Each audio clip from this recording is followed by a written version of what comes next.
ಕರ್ತನಲ್ಲಿ ಪ್ರೀತಿಯ ಸಹೋದರ ಸಹೋದರಿಯರೇ, ಕ್ರಿಸ್ತ ಕೃಪಾಲಯ ದೇವಾಲಯದ ಗುರುವಾರ ಸಂಜೆಯ ಸತ್ಯವೇದ ಅಧ್ಯಯನ ಹಾಗೂ ಪ್ರಾರ್ಥನಾ ಸಮಯಕ್ಕೆ ನಿಮ್ಮೆಲ್ಲರೂ ನಾನು ಕರ್ತನ ನಾಮದಲ್ಲಿ ವಂದಿಸಿ ಸ್ವಾಗತಿಸುವನಾಗಿದ್ದೇನೆ. ಈ ಕಾರ್ಯಕ್ರಮವನ್ನು ಆರಾಧನೆಯನ್ನು ವೀಕ್ಷಿಸುತ್ತಿರುವಂಥ ಎಲ್ಲ ಸಹೋದರ ಸಹೋದರಿಯರನ್ನು ಸಹ ಈ ಸಂದರ್ಭದಲ್ಲಿ ಕರ್ತನ ನಾಮದಲ್ಲಿ ನಾನು ವಂದಿಸುವನಾಗಿದ್ದೇನೆ. ದೇವರ ಮಹಿಮೆಗಾಗಿ ನಾವು ಹಾಡುವ ಸಂಗೀತಗಳಲ್ಲಿ ಕ್ರೈಸ್ತರಾದ ನಮ್ಮ ಮೇಲೆ ಬಿದ್ದ ಭಾರವು 301ನೇ ಸಂಗೀತವನ್ನು ನಾವೆಲ್ಲರೂ ಹಾಡುವ.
ನಾವೆಲ್ಲರೂ ಪ್ರಾರ್ಥನೆ ಮಾಡೋಣ.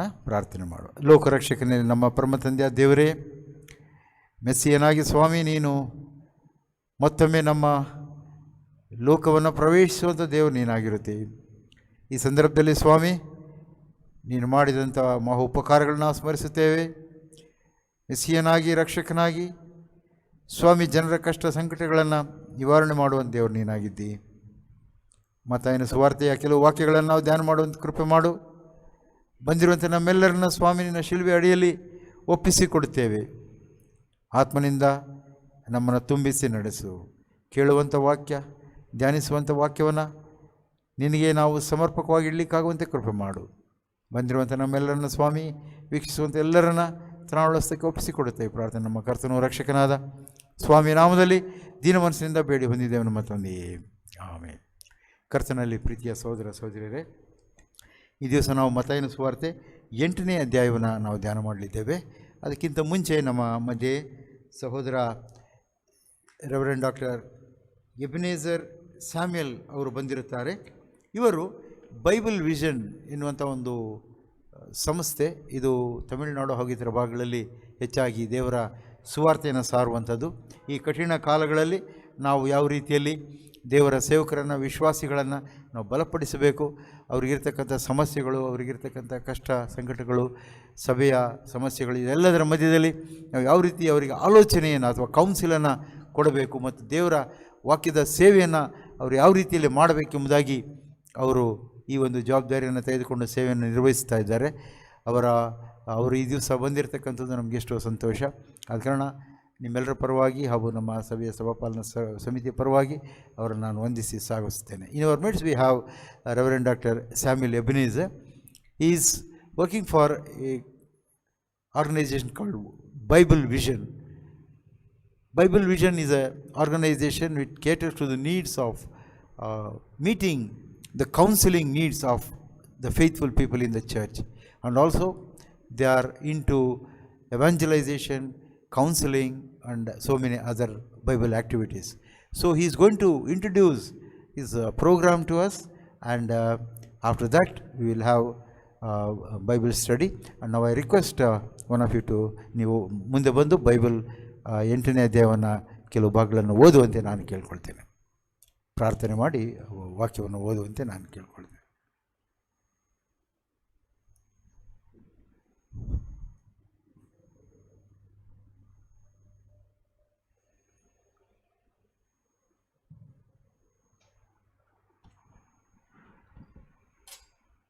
ಪ್ರಾರ್ಥನೆ ಮಾಡೋಣ. ಭೂಪರಲೋಕಗಳಲ್ಲಿ ವಾಸವಾಗಿರುವಂಥ ನಮ್ಮ ಸ್ವರ್ಗೀಯ ತಂದೆಯಾದ ದೇವರೇ, ಅಪ್ಪ ಸ್ವಾಮಿ, ನಿನ್ನ ಕೃಪೆಯಂಥ ಕರುಣೆಯಿಂದ ಬೆಳಗಿನಿಂದ ಈ ಸಂಜೆವರೆಗೂ ಕರ್ತನೆ ಎಲ್ಲ ನಿನ್ನ ಮಕ್ಕಳನ್ನು ಕಾಯ್ದು ಕಾಪಾಡುತ್ತಾ ಸುರಕ್ಷಿತವಾದ ಜೀವಿತದಲ್ಲಿ ಒಬ್ಬೊಬ್ಬರನ್ನು ಕೈ ಹಿಡಿದು ನಡೆಸುತ್ತಾ ಕರ್ತನೆ, ಗುಬ್ಬಿಗಳು ತನ್ನ ಗೂಡನ್ನು ಸೇರುವಂತೆ ಎಲ್ಲರೂ ತಮ್ಮ ತಮ್ಮ ಮನೆಯನ್ನು ಕರ್ತನೆ ಸೇರುವಂತೆ ನಿನ್ನ ದಯೆ ತೋರಿ ನಡೆಸಿರುವುದಕ್ಕಾಗಿ ಸ್ತೋತ್ರ ಹೇಳುತ್ತೇವೆ. ಕರ್ತನೆ, ಈ ದಿನದ ಈ ಧ್ಯಾನದಲ್ಲಿ ಕರ್ತನೆ, ನಾವು ಅಲ್ಪರು ಬಂದು ಇಲ್ಲಿ ಭಾಗಿಗಳಾಗಿ ನಿನ್ನ ಧ್ಯಾನ ಮಾಡಲಿರುವಾಗ ಸ್ವಾಮಿ, ನಿನ್ನ ಕೃಪೆಯನ್ನು, ನಿನ್ನ ಆತ್ಮನ ಬಲವನ್ನು ಈ ಸ್ಥಳದಲ್ಲಿಯೂ ಮತ್ತು ವೀಕ್ಷಿಸುವಂಥ ಒಬ್ಬೊಬ್ಬರಲ್ಲಿಯೂ ಇರಿಸಿ ನಡೆಸಬೇಕಾಗಿ ನಲ್ಲಿ ಪ್ರಾರ್ಥಿಸ್ತೇವೆ. ತಂದೆಯಾದ ದೇವರೇ, ಈ ಸಮಯದಲ್ಲಿ ವಾಕ್ಯಗಳನ್ನು ಹಂಚುವಂಥ ನಮ್ಮ ಪ್ರಿಯ ಅಯ್ಯನವರ ಮೇಲಿನ ದಯೆ ಇರಲಿ. ಕರ್ತನೆ, ಅವರಿಂದ ಹೊರಡುವಂಥ ಅಮೂಲ್ಯವಾದ ಪರಿಶುದ್ಧವಾದ ವಾಕ್ಯಗಳು ಕರ್ತನೆ ಅನೇಕರ ಹೃದಯಗಳನ್ನ ಮುಟ್ಟುವಂತೆಯೂ ಕರ್ತನೆ ಅನೇಕ ಮಾರ್ಪಾಟುಗಳು ಕರ್ತನೆ ಆಗಿ ನಿನ್ನ ರಾಜ್ಯವು ಅಭಿವೃದ್ಧಿಗೊಳ್ಳುವಂತೆ ಸಹಾಯ ಮಾಡಬೇಕಾಗಿ ನಲ್ಲಿ ಪ್ರಾರ್ಥಿಸ್ತೇನೆ. ಈಗ ಕರ್ತನೆ, ಬಂದಂಥ ಪ್ರಿಯ ಎಬ್ನೇಜ್ ಅವರನ್ನು ಕೂಡ ನೀನು ಆಶೀರ್ವದಿಸು. ಅವರ ಸೇವೆಯಲ್ಲಿ ಕೂಡ ನೀನು ಅವರ ಸಂಗಾತಿಗನಾಗಿದ್ದು ಈವರೆಗೂ ಅವರನ್ನು ನಡೆಸಿದಂತೆ ಮುಂದೆ ನಿತ್ಯ ನಿರಂತರವೂ ಅವರನ್ನು ನಡೆಸಬೇಕಾಗಿ ಬೇಡುತ್ತೇನೆ. ಅಪ್ಪ, ತಿರುಗುಂದಾರ್ತಿ ಸ್ವಾಮಿ, ಈ ಧ್ಯಾನದ ಆರಂಭವು ತಂದೆಯು ಮಗನು ನೀನಾಗಿದ್ದು ಸ್ವಾಮಿ ನಮ್ಮನ್ನು ಮುನ್ನಡೆಸಬೇಕಾಗಿ ನಮ್ಮ ಪ್ರಭುವು ರಕ್ಷಕನಾದ ಯೇಸುವೆ ನಿನ್ನ ಪರಿಶುದ್ಧ ನಾಮದಲ್ಲಿ ಬೇಡಿ ಎಲ್ಲವನ್ನು ಹೊಂದಿದ್ದೇವೆ ತಂದೆ, ಆಮೇನ್. ದೇವರ ವಾಕ್ಯವನ್ನು ಕೇಳೋಣ.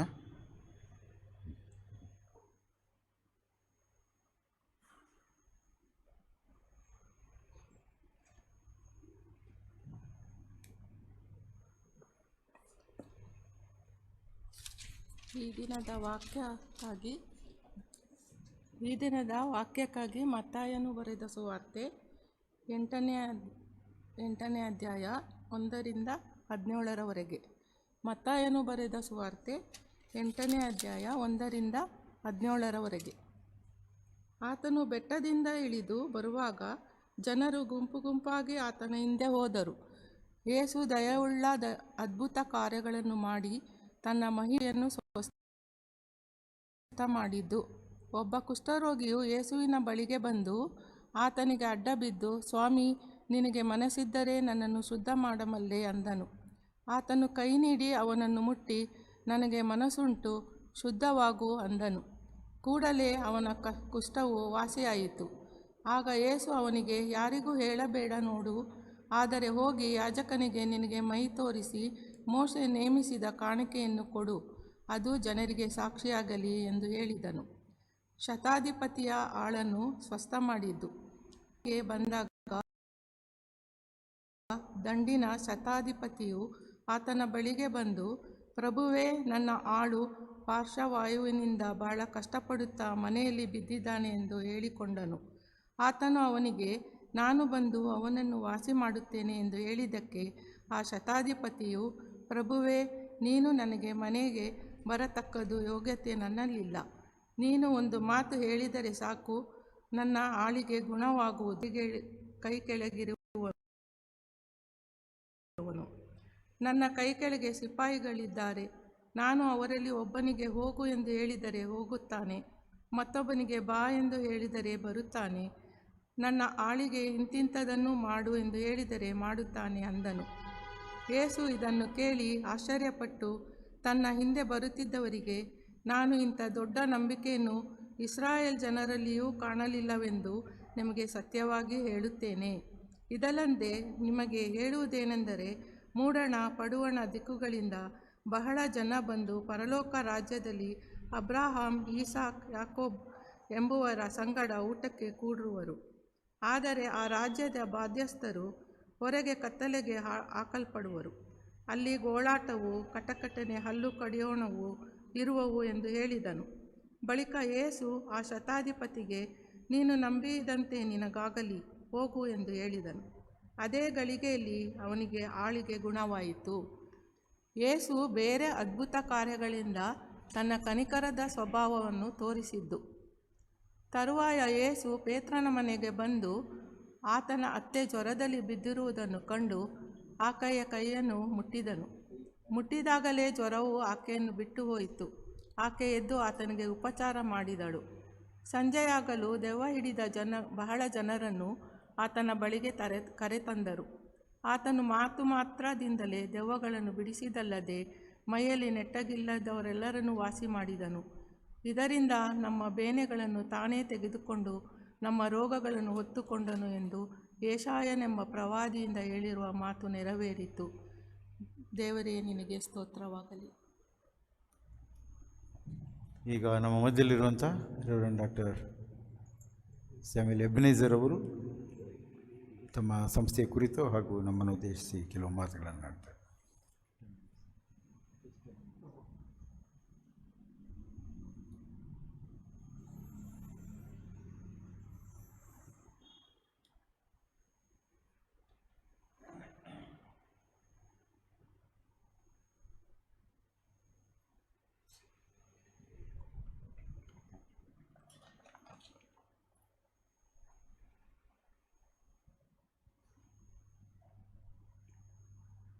I thank the Lord for this opportunity. I feel it's a God-given privilege to me to be here. Thank you very much, Ayya, for this opportunity. This world, translation, can I? Translation? Okay. The Lord has created this world.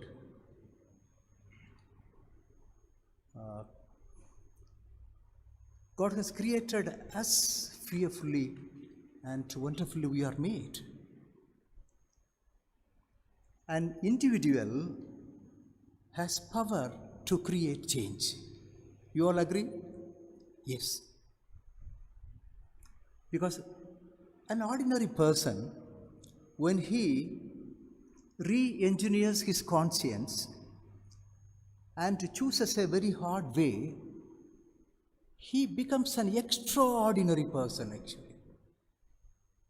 God has given power to every individual to create change. He can create change. He is fearfully and wonderfully made. What else we have? What do we have? We have something else. What is that? God, who created man and woman in his own image, had his love on his only Son, Jesus Christ. He wanted to give that love, reveal that love to me, human beings, by sending his Son into this world. He revealed what is love. He poured in that same love into my heart through the Holy Spirit. We are filled with God's love. We are different people. God has given every believer, a Christian, a power to create change and to transform things. Is it not your experience? Yes. Yes. You have transformed people. The Lord has helped us to do that. We have transformed people. In our home, we are doing that. In our church, we are doing that. In our job, we are doing that. In our community, we are doing that.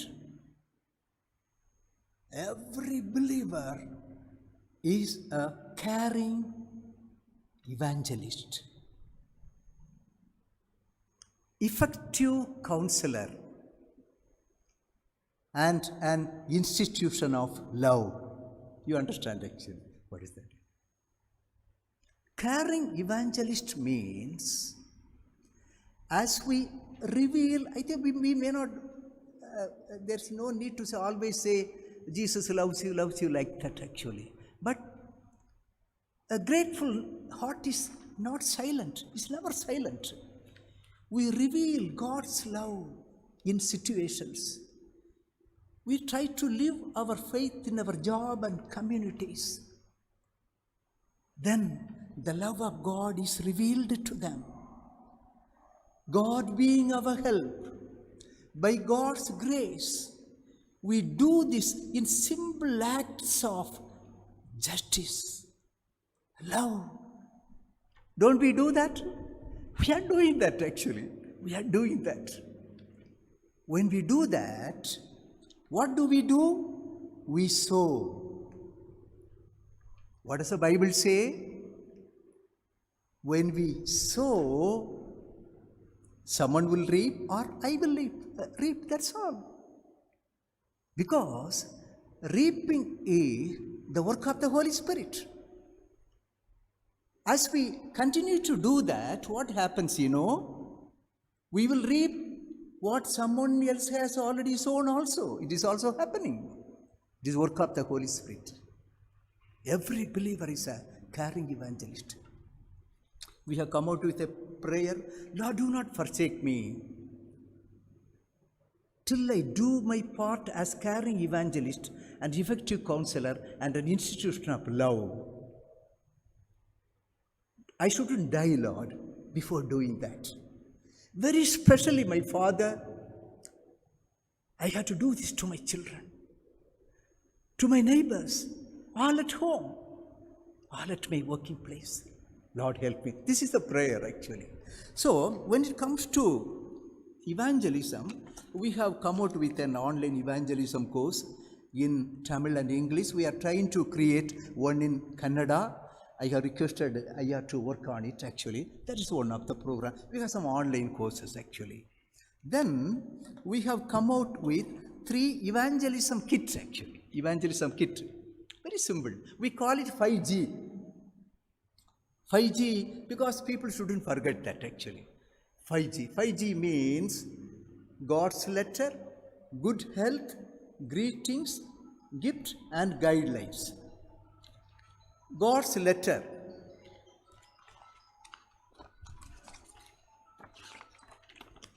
Only Bible verses. God's letter means, what does the God's letter say? We cannot live a life in this world by ourselves actually. God has sent us into this world. We are in the plan of God, mind of God. God has sent us into this world. He will be with us. He has sent us His Son and poured His love into our heart through the Holy Spirit. That's God's letter, actually. 1G. Next G is good health. There are 30 questions. If you answer these 30 questions, yes or no, we are able to find out the level of our depression actually, by scoring system actually. Very, very well researched material. What is the remedy? How to come out of it? How to get rid of negative thoughts? What is the spiritual plan? What Christ has told us to do to remove all these things? That is good health actually. Then we have put greetings on greeting card.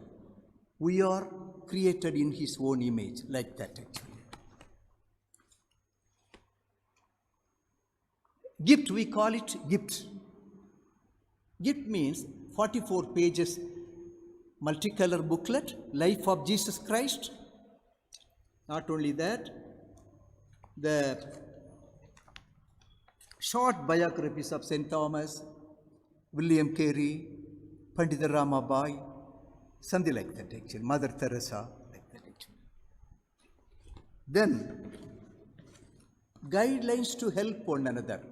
5th G, how to help an orphan and destitute child, how to get admission, how to care for an orphan and destitute child, how to help a visually challenged people or a blind person, how to help AIDS affected people, mentally challenged people, how to guide a person for any counseling, premarital counseling, marriage counseling, crisis counseling, youth counseling, de-addiction, like that actually. This is something like that. How to help a person to sponsor a child. This is guidelines to help one another. We have, is available, we have so far created this in Tamil. Tamil we have 1 5G. In Kannada we have 2 general 5G and one more for women. Jesus Cares for Women. There's a different booklet is there. The Bible Society product. Very good product. This is about evangelism. When it comes to counseling, we have introduced an online counseling course, 10 hours course. If you want, we can take that. It is available in English and Tamil. We have to create one in Kannada. We will do that shortly. Then if a person wants to take up a UG course, PG course, we can help them through the Martin Luther Christian University, like that. Because in a church, we need to have an army of counselors actually. Lot of problems we have. We need to help our pastor in counseling actually. This is about counseling. Then also, loving service program means we need to have a team. They will connect people, needy people around our church. They did not come to our church immediately, but a team will connect them, homeless people, street children, AIDS affected children with this church. We will do, there will be some sort of connection in that. This is in short actually. Please pray for this program. I will leave more all these materials with our Ayya. Thank you very much, Ayya. Thank you very much. Please pray for this program. Every believer is a caring evangelist, an effective counselor, and an institution of love. Thank you very much. Thank you.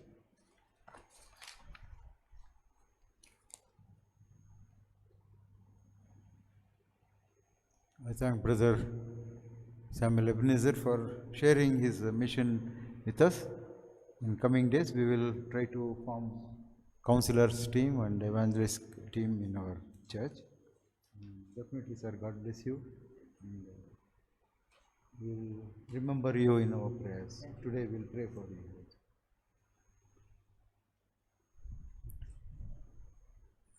ಸಹೋದರ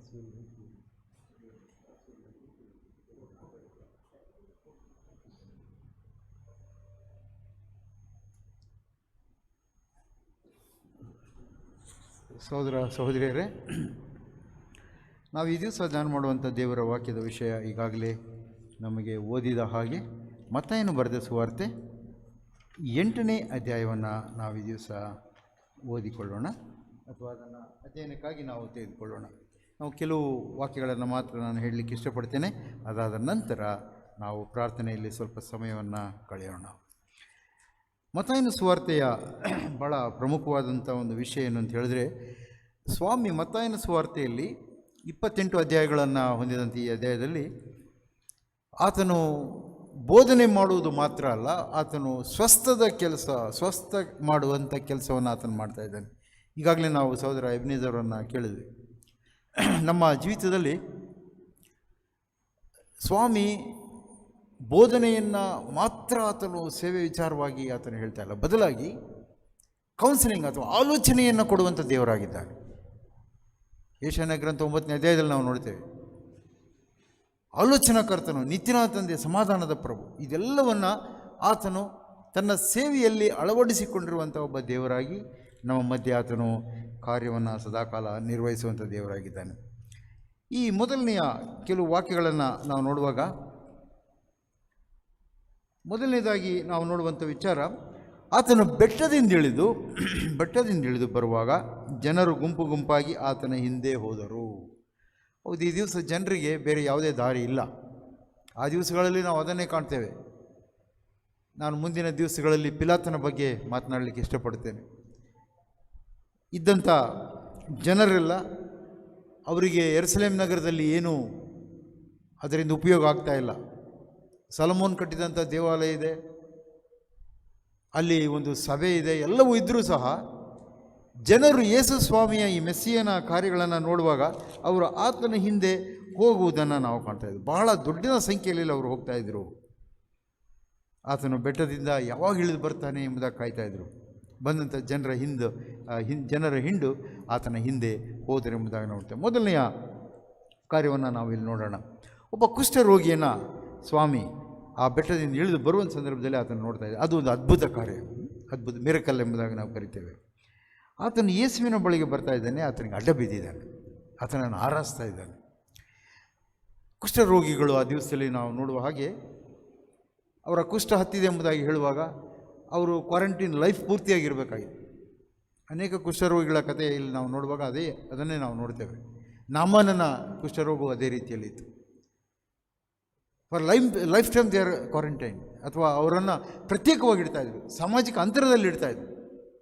ಇಂಥ ವ್ಯಕ್ತಿ ಬಂದು ಸ್ವಾಮಿಯನ್ನು ಆರಾಧಿಸ್ತಾ ಇದ್ದಾನೆ. ಆತನು ಆರಾಧನೆ ಮಾಡೋದನ್ನು ನಾವು ಮರ್ತು ಹೋಗ್ತೇವೆ. ಆತನ ಬಂದ ಎಂಬುದಾಗಿ ಹೇಳ್ತೇವೆ ವಿನಃ ಆತನಿಗೆ ಅಡ್ಡ ಬಿದ್ದಿದ್ದಾನೆ. ಅಡ್ಡ ಬೀಳೋದು ಅಂತ ಹೇಳಿದ್ರೆ ಆರಾಧಿಸೋದು. ಸ್ವಾಮಿ, ನಿನಗೆ ಮನಸ್ಸಿದ್ದರೆ ನಾನು ಶುದ್ಧ ಮಾಡಬಲ್ಲೆ. ಸ್ವಾಮಿಗೆ ಒಂದು ಪ್ರಶ್ನೆಯನ್ನು ಕೇಳ್ತಾ ಇದ್ದಾನೆ. ಸ್ವಾಮಿ, ನೀನು ಮನಸ್ಸಿದ್ದರೆ ದಯಮಾಡಿ ನನ್ನನ್ನು ಶುದ್ಧ ಮಾಡಬಲ್ಲೆ. ಹಾಗಾದರೆ ಈತನು ಸಂಪೂರ್ಣವಾದಂಥ ವಿಶ್ವಾಸದಿಂದಲೇ ಅಲ್ಲಿ ಬಂದಿದ್ದಾನೆ. ಒಂದು ವೇಳೆ ಈತನು ಇಲ್ಲಿ ಶುದ್ಧನಾಗಿ ಎಂಬುದಾಗಿ ಹೇಳುವಂಥ ಸಂದರ್ಭದಲ್ಲಿ ಈತನ ಪಾಪದ ಒಂದು ಪ್ರಾಯಶ್ಚಿತ್ತ ಅದರ ಜೊತೆಯಲ್ಲಿ ಆಗಿದೆ, ಅಥವಾ ತನ್ನ ಬಲಹೀನತೆಯನ್ನು ಆತನ ಸ್ವಾಮಿ ಮುಂದೆ ಹೇಳ್ಕೊಳ್ತಾ ಇದ್ದಾನೆ. ಪೇಷಂಟ್ಸ್ ಅಥವಾ ಕಾಯಿಲೆ ಉಳ್ಳಂಥವರು ಇದೇ ರೀತಿಯಲ್ಲಿ ಇರ್ತಾರೆ ಪ್ರಿಯರೇ. ನಮಗೆ ಅನುಭವ ಇರ್ಬೋದು. ನಾವು ಆಸ್ಪತ್ರೆಗಳಲ್ಲಿ ಅಲ್ಲಿ ಇಲ್ಲಿ ಪ್ರಾರ್ಥನೆ ಮಾಡುವಂಥ ಸಂದರ್ಭದಲ್ಲಿ ಅಥವಾ ಕಷ್ಟದಲ್ಲಿರ್ತಕ್ಕಂಥ ಪ್ರಾರ್ಥನೆ ಮಾಡುವಂಥ ಸಂದರ್ಭದಲ್ಲಿ ಅವರ ಪರಿಸ್ಥಿತಿ ಅದೆಲ್ಲಿರುತ್ತೆ, ಬಲಹೀನವಾದಂಥ ಒಂದು ಪರಿಸ್ಥಿತಿಯಲ್ಲಿ ಇರ್ತಾರೆ. ಬೇರೆ ಯಾವುದೇ ಆಧಾರ ಇಲ್ಲದೆ ಇರತಕ್ಕಂಥ ಒಂದು ಪರಿಸ್ಥಿತಿಯಲ್ಲಿ ಇರ್ತಾರೆ. ಬೇರೆಯವರ ಮೇಲೆ ಸಂಪೂರ್ಣವಾಗಿ ಅವರು ಡಿಪೆಂಡ್ ಆಗಿರ್ತಕ್ಕಂಥದ್ದು, ಅವಲಂಬಿಸಿರುವಂಥ ಒಂದು ಪರಿಸ್ಥಿತಿಯಲ್ಲಿ ರೋಗಿಗಳನ್ನು, ಕಷ್ಟದಲ್ಲಿರ್ತಕ್ಕಂಥವ್ರು ನಾವು ಕಾಣ್ತೇವೆ. ಅವರು ಆರಾಧನೆ ಮಾಡುವಂಥ ಸಂದರ್ಭದಲ್ಲಿ ದೇವರು ಅವರ ಆರಾಧನೆಯನ್ನು ಮೆಚ್ಚಿಕೊಳ್ಳುತ್ತಾನೆ. ಆತನು ಅವರ ವಿಶ್ವಾಸದ ಕುರಿತು ಯೋಚನೆ ಮಾಡುವುದಿಲ್ಲ, ಬದಲಾಗಿ ಅವರಿಗೆ ಆ ಕ್ಷಣವೇ ಆರೋಗ್ಯವನ್ನು ಆತನು ದಯಪಾಲಿಸ್ತಾನೆ. ಅದ ಕಾರಣ ಸ್ವಾಮಿಯಿಂದ ಆರೋಗ್ಯವನ್ನು ನಾವು ಪಡಿಬೇಕಾದರೆ ನಾವು ಬೈಬಲ್ನಲ್ಲಿ ನೋಡುವ ಹಾಗೆ ಆ ಪಾರ್ಶ್ವವಾಯು ರೋಗಿಯನ್ನು 4 ಜನ ಕರ್ಕೊಂಬಂದುಬಿಟ್ರು. ವಿಶ್ವಾಸ ಸ್ವಾಮಿಗೆ ಸಾಕಾಗಿತ್ತು. ನಮ್ಮ ವಿಶ್ವಾಸವನ್ನು ಸ್ವಾಮಿ ನೋಡುತ್ತಾನೆ, ರೋಗಿಗಳ ವಿಶ್ವಾಸವನ್ನು ಆತನು ನೋಡ್ತಾನೆ, ಆರಾಧನೆ ಮಾಡುವಂಥವ್ರ ವಿಶ್ವಾಸವನ್ನು ನಾವು ನೋಡಿದ್ರೆ. ಅದ ಕಾರಣದಿಂದ ಈ ಕಾಯಿಲೆಯ ಈ ಪರಿಪೂರ್ಣತೆಯನ್ನು ಈತನು ಅರ್ಥ ಮಾಡಿಕೊಂಡಂಥ ಈತನು ಅವನನ್ನು ಮುಟ್ಟಿದ್ದಾನೆ. ಆತನು ಯಾವ ಸ್ಟೇಜಲ್ಲಿತ್ತು ಗೊತ್ತಿಲ್ಲ ನಮಗೆ, ಅಥವಾ ಅದೇ ಅನೇಕ ಸ್ಟೇಜ್ಗಳಿದೆ. ಅದೇನಾಗುತ್ತೆ ಅಂತ ಹೇಳಿದ್ರೆ ನರ್ವಸ್ ಸಿಸ್ಟಮ್ ಮೇಲೆ ಅದು ಆಪರೇಟ್ ಆಗುತ್ತೆ. ಅವನ ದೇಹದಲ್ಲಿರ್ತಕ್ಕಂಥ ಭಾಗಗಳೆಲ್ಲ ಒಂದೊಂದಾಗಿ ಕ್ಷೀಣವಾಗ್ತಾ ಬರ್ತದೆ. ಕೆಲಸಕ್ಕೆ ಬಾರದೇ ಇರತಕ್ಕಂಥ ರೀತಿಯಲ್ಲಿ ಅದು ಅದಕ್ಕೆ ಯಾವುದೇ ಸ್ಪರ್ಶ ಜ್ಞಾನ ಇಲ್ಲದೆ ಇರತಕ್ಕಂಥದ್ದನ್ನು ನಾವು ನೋಡ್ತೇವೆ. ಮತ್ತು ಅನೇಕ ಕಾಯಿಲೆಗಳುಂಟು. ಇದಕ್ಕೆ ಸರ್ಟಿಫೈ ಮಾಡುವಂಥವ್ರು ಯಾರು? ಒಂದೇ ಒಂದು ಆಧಾರ ಯಾವುದು ಅಂತ ಹೇಳಿದ್ರೆ ಅವರು ಆ ಯಾಜಕರ ಬಳಿಗೆ ಹೋಗಬೇಕಾಗಿತ್ತು, ಧಾರ್ಮಿಕ ಮುಖಂಡರ ಬಳಿಗೆ ಹೋಗಬೇಕಾಗಿತ್ತು. ಅವರು play the role of councillors. ಈಗಾಗಲೇ ಸಹೋದರ ಹೇಳಿದ್ರು, ಅವರಲ್ಲಿ ಆತನ ರೋಗದ ವಿಚಾರವಾಗಿ ಸರ್ಟಿಫೈ ಮಾಡ್ತಾಯಿದ್ರು. ಒಂದು ವೇಳೆ ಮೆಡಿಸಿನ್ ಏನಾದರೂ ಅವಶ್ಯಕತೆ ಎಲ್ಲಾದರೂ ಸಿಕ್ತು ಅಂತ ಹೇಳಿದ್ರೆ ಅದನ್ನು ತೆಗೆದುಕೊಳ್ಳ್ರಿ ಅಂತ ಒಂದು ವೇಳೆ ಹೇಳ್ತಾಯಿದ್ರು. ಆದರೆ ರೋಗವನ್ನು ಅವರು ಪರಿಪೂರ್ಣವಾಗಿ ವಾಸಿ ಮಾಡ್ತಾ ಇರಲಿಲ್ಲ. ಬದಲಾಗಿ ಇಲ್ಲಿ ನಾವು ನೋಡ್ತೇವೆ, ಸ್ವಾಮಿ ತಾನೇ ಆ ಯಾಜಕನಾಗಿದ್ದಾನೆ. ಮೊದಲನೇದಾಗಿ ಯಾಜಕನಾಗಿ ಆ ರೋಗವನ್ನು ಸರ್ಟಿಫೈ ಮಾಡಿದ್ದಾನೆ. ಪ್ರಾಪಂಚಿಕವಾಗದಂಥ ರೀತಿಯಲ್ಲಿ ಹೋಗಿ ನೀನು ಅದನ್ನು ಮತ್ತೆ ಟೆಸ್ಟ್ ಮಾಡಿಸ್ಕೊ ಎಂಬುದಾಗಿ ಆತನು ಹೇಳ್ತಾ ಇದ್ದಾನೆ. ನೋ ಅಬ್ಜೆಕ್ಷನ್ ಸರ್ಟಿಫಿಕೇಟ್ ಆ ಥರ ಒಂದು ಕೊಡಬೇಕಾಗಿತ್ತು. ಯಾರಿಗೂ ಹೇಳಬೇಡ ಹೋಗು ಎಂಬುದಾಗಿ. ಯಾರಿಗೂ ಹೇಳಬೇಡ ಎಂಬುದಾಗಿ ಹೇಳ್ತಾ ಇದ್ದಾನೆ. ಅನೇಕ ಬಾರಿ ಆತನು ಕೆಲವು ವಿಚಾರಗಳಲ್ಲಿ ಆರೋಗ್ಯ ಕೊಟ್ಟಂಥ ನಂತರ ಆತನು ಹೇಳುವುದಿಲ್ಲ, ಇದನ್ನು ಮಾಡಿ ಬಿಡಿ ಅಂತ ಹೇಳೋದಿಲ್ಲ. ಇಲ್ಲಿ ಒಂದು ವೇಳೆ ನಾವು ನೋಡ್ತೇವೆ, ಈ ಮಿರಕಲ್ ಅಥವಾ ಈ ಅದ್ಭುತ ಸ್ವಾಮಿಯ ವಾಕ್ಯದ ಸಂದೇಶವನ್ನು ಮುಚ್ಚಿ ಹಾಕಬಾರದು. ಅದ್ಭುತ ನಡೆದಿದೆ ಸರಿ, ಈ ಅದ್ಭುತದಿಂದ ಏನಾಗುತ್ತೆ ಅಂತ ಹೇಳಿದ್ರೆ ಜನರು ಎರಡು ರೀತಿಯಲ್ಲಿ ಯೋಚನೆ ಮಾಡ್ತಾರೆ. ಆತನ ಹಿಂದೆ ಬಂದಂಥವರು ಆತನ ವಾಕ್ಯವನ್ನು ಕೇಳಲಿಕ್ಕೆ ಬಂದಿರ್ತಾರೆ, ವಾಕ್ಯದ ಆಧಾರಗಳನ್ನು ತಿಳ್ಕೊಳ್ಳಿಕ್ಕೆ ಬಂದಿರ್ತಾರೆ, ಆತನ ಪ್ರಸಂಗವನ್ನು ಕೇಳಲಿಕ್ಕೆ ಬಂದಿರ್ತಾರೆ, ಮತ್ತು ಕೆಲವರು ಮಿರಕಲ್ಗಳನ್ನು ನೋಡಲಿಕ್ಕೆ ಬಂದಿರ್ತಾರೆ. ಎರಡು ಕನ್ಫ್ಯೂಸ್ ಆಗಬಾರ್ದು. ಆದ್ದರಿಂದ ನೀನು ಯಾರಿಗೂ ಹೇಳಬೇಡ. ಆದ ಕಾರಣ ನೀನು ಹೋಗಿ ಮೊದಲನೇದಾಗಿ ಏನು ಮಾಡಬೇಕು ಅಂತ ಹೇಳಿದ್ರೆ, ಅಲ್ಲಿ ಹೋಗಿ ನೀನು ಮೋಶೆ ನೇಮಿಸಿರ್ತಕ್ಕಂಥ ಆ ಕಾಣಿಕೆಯನ್ನು ಕೊಡು ಫಸ್ಟು. ಅದಾದ ನಂತರ ಅವರಿಂದ ಅದು ಸಾಕ್ಷಿಯಾಗಲಿ. ಮೊದಲನೇದಾಗಿ ರಿಲಿಜಿಯನ್ ಅಥವಾ ಧಾರ್ಮಿಕ ಸಂಸ್ಥೆಗಳಲ್ಲಿ ಇದು ಒಂದು ಸಾಕ್ಷಿಯಾಗಿರಲಿ. ಆ ದಿವಸಗಳಲ್ಲಿ ಆ ಧಾರ್ಮಿಕ ಕೆಲಸಗಳನ್ನು ನಾವು ನೋಡ್ತೀವಿ ಎಷ್ಟು ಭಯಂಕರವಾಗಿದ್ದವು ಎಂಬುದಾಗಿ. ಹೆರೋದನ ವಿಚಾರದಲ್ಲಿ ನಾವು ನೋಡುವಾಗ ಹೆರೋದನು ಅದೇ ರೀತಿಯಲ್ಲಿದ್ದನು. ಆತನು ಕೇವಲ ಅವರಿಗೆ ಧಾರ್ಮಿಕ ಮುಖಂಡನಾಗಿರಲಿಲ್ಲ, ಆದರೆ ಒಬ್ಬ ರಾಜಕೀಯ ವ್ಯಕ್ತಿಯಾಗಿ ಅವರನ್ನು ಎಷ್ಟು ಬೇಕೋ ಅಷ್ಟು ಧಾರ್ಮಿಕವಾಗಿ ಶೋಷಣೆ ಮಾಡುವಂಥವನಾಗಿದ್ದ. ಧಾರ್ಮಿಕ ಮುಖಂಡರು, ಅದು ಯಾಜಕರು, ಮಹಾಯಾಜಕರೆಲ್ಲ ಹೆರೋದನ ಜೊತೆಯಲ್ಲಿದ್ದರು. ಆದ ಕಾರಣ ಅವರು ಸದಾಕಾಲ ಸ್ವಾಮಿಯನ್ನು ಪೀಡಿಸ್ತಾಯಿದ್ರು. ಈತನು ಏನು ಮಾಡ್ತಾನೆ ಅಂತೇಳಿ. ಅದಕ್ಕಾಗಿ ಸ್ವಾಮಿ ಒಂದು ವೇಳೆ ಅವರ ಬಳಿಗೆ ಹೋಗು ಎಂಬುದಾಗಿ ಹೇಳುವಾಗ, ಹೋಗಿ ನೀನು ಅಲ್ಲಿ ಫಸ್ಟು ಆ ಮಿರಕಲನ್ನು ಸರ್ಟಿಫೈ ಮಾಡಿಸು, ದೇವರ ರಾಜ್ಯದ ಕಾರ್ಯಗಳನ್ನು ಸರ್ಟಿಫೈ ಮಾಡಿಸು ಫಸ್ಟು. ಅದಾದ ನಂತರ ಒಂದು ವೇಳೆ ಬಾ ಎಂಬುದಾಗಿ ಹೇಳುವಾಗ, ಆದ ಕಾರಣ ಆತನು ಅವುಗಳನ್ನು ನೇಮಿಸ್ತಾ ಇದ್ದಾನೆ. ಒಂದನೇದು. ಎರಡನೇದಾಗಿ, ಯಾವತ್ತು ಜನರ ದಿಕ್ಕನ್ನು ನಾವು ದೇವರಿಂದ ದೂರ ಮಾಡಬಾರದು. ಹೌದು, ಅಗತ್ಯತೆಗಳಿರ್ತವೆ, ಎಲ್ರಿಗೂ ಅಗತ್ಯತೆಗಳಿರ್ತವೆ. ಅಗತ್ಯತೆ ಇದೆ ಎಂಬುದಾಗಿ ಹೇಳಿದ ಕಾರಣ ಅಗತ್ಯತೆಗೆ ಅಲ್ಲೇ ನಾವು ಪರಿಹಾರವನ್ನು ಕೊಟ್ಟು ಅವರನ್ನು ಕಳಿಸಬಾರ್ದು. ಬದಲಾಗಿ ದೇವರ ವಿಚಾರವನ್ನು ಅವರು ತಿಳಿದುಕೊಳ್ಬೇಕು. ಕೌನ್ಸಿಲನ್ನು ಮಾಡಿ ಅವರಿಗೆ ಸಮಾಧಾನ ಆದಮೇಲೆ ಅವರು ಹೋಗುವಂಥದ್ದಲ್ಲ, ಬದಲಾಗಿ ಅವರು ದೇವರನ್ನು ಹಿಂಬಾಲಿಸಬೇಕು, ನಮ್ಮನ್ನು ಹಿಂಬಾಲಿಸೋದಲ್ಲ. ಅದ ಕಾರಣ ಒಂದು ವೇಳೆ ಈ ಜನರು ಬರೀ ಮಿರಕಲ್ಗಾಗಿ ಬರ್ತಾರೆ ಅಥವಾ ಆ ಅದ್ಭುತ ಕಾರ್ಯಗಳನ್ನು ನೋಡ್ಲಿಕ್ಕೆ ಮಾತ್ರ ಬರ್ತಾರೆ ಎಂಬುದಾಗಿ ಸ್ವಾಮಿ ಈಗಾಗಲೇ ಹೇಳಿದ್ದಾನೆ. ಇಲ್ಲಿ ನಾವು ನೋಡುವ ಪ್ರಿಯರೇ, ಆತನು ಅವರಿಗೆ ಸಾಕ್ಷಿಯಾಗಿ ಈ ಒಂದು ಅದ್ಭುತ ಕಾರ್ಯವನ್ನು ಆತನು ಮಾಡಿದ್ದಾನೆ. ಎರಡನೇದಾಗಿ ನಾವು ನೋಡೋಣ 5ನೇ ಅಧ್ಯಾಯದಿಂದ ಮುಂದೆ. ಕೆಪೆರ್ನೌಮಿಗೆ ಬಂದಾಗ, ಆತನು ಗಲಿಲಾಯ ಸೀಮೆಯ ಕೆಪೆರ್ನೌಮಿಗೆ ಬಂದಾಗ ದಂಡಿನ ಶತಾಧಿಪತಿಯು ಆತನ ಬಳಿಗೆ ಬಂದು, ಪ್ರಭುವೇ, ನನ್ನ ಆಳು ಪಾರ್ಶ್ವವಾಯುವಿನಿಂದ ಭಾಳ ಕಷ್ಟಪಡುತ್ತಾ ಮನೆಯಲ್ಲಿ ಬಿದ್ದಿದ್ದಾನೆ. ಸೆಂಚುರಿಯನ್. ನೋಡಿ, ನನಗೆ ಆಶ್ಚರ್ಯ ಆಗುತ್ತೆ ಏನಪ್ಪ ಅಂತ ಹೇಳಿದ್ರೆ, ಹೆರೋದನು ಇದುಮಿಯ ಕುಟುಂಬಕ್ಕೆ ಸೇರಿದಂಥವನು, ಇಡುಮೈಟ್ಸ್ ಅಂತ ಕರೀತಾರೆ. ಅಂದರೆ ಒಂದು ಕಡೆ ರೋಮಾಯರ ರಕ್ತ ಇರುವಂಥವನು, ಮತ್ತೊಂದು ಕಡೆ ಯಹೂದಿಯರ ಮಿಶ್ರಣ ಒಂದು ಸಂಪ್ರದಾಯಕ್ಕೆ ಸೇರಿದಂಥ ಈ ವ್ಯಕ್ತಿಯನ್ನು ನಾವು ನೋಡ್ತೇವೆ. ಅದೇ ಸಂದರ್ಭದಲ್ಲಿ ಪಿಲಾತನನ್ನು ನಾವು ನೋಡ್ತೇವೆ. ಪಿಲಾತನು ಒಬ್ಬ ಮಹಾ ಕ್ರೂರಿಯಾದಂಥ ಒಬ್ಬ ರಾಜ. ಅವನು ಯೇಸು ಸ್ವಾಮಿಯನ್ನು, ಸತ್ಪುರುಷನನ್ನು ಶಿಲುಬೆಗೆ ಒಪ್ಪಿಸಿಕೊಡುವಂಥ ಒಬ್ಬ ವ್ಯಕ್ತಿಯಾಗಿದ್ದ. ಸಂಪೂರ್ಣವಾಗಿ ರೋಮಾಯರ ಸರ್ಕಾರದ ಅಧಿಪತಿಯಾಗಿರ್ತಾನೆ.